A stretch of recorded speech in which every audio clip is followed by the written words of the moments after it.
SIR voter লিস্টে নিজের নাম আছে কি না কীভাবে চেক করবেন, তাও আবার ঘরে বসে নিজের ফোন থেকে। চলুন দেখাই। প্রথমে গুগলে চলে আসবেন। এখানে এসে লিখবেন ভোটার কার্ড ভেরিফিকেশান, লিখে সার্চ করবেন। প্রথমে যে অপশানটা আসবে সার্চ ইলেকট্রাল রোল বা ভোটার সার্ভিস পোর্টালও লেখা থাকতে পারে, এখানে ক্লিক করবেন। করার পর নতুন একটা পেজ খুলে যাবে।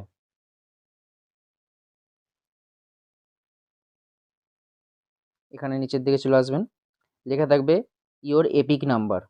এখানে আপনার ভোটার কার্ডের নাম্বারটা বসিয়ে দেবেন। আমি এখানে আপনার ভোটার কার্ডের নাম্বারটা বসিয়ে দেবো।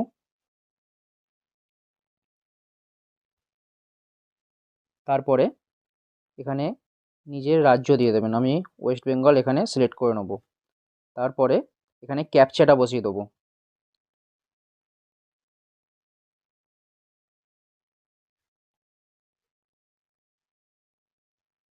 তারপরে নিচের দিকে আসবো, সার্চ, এখানে সার্চ করব। দেখুন এখানে আমার নাম চলে এসেছে। এইভাবে আপনারা ঘরে বসে নিজের ফোন থেকে আপনাদের নাম চেক করে নিতে পারবেন এসআইআর ভোটার লিস্টে, এবং এটাকে তার সাথে শেয়ার করুন যারা যারা এরকম ভোটার লিস্টে নিজের নাম আছে কি না দেখতে চাইছে। আর যদি ভিডিওটা ভালো লাগে তাহলে চ্যানেলটাকে সাবস্ক্রাইব করবেন এবং ফলো করে নেবেন। Thank you.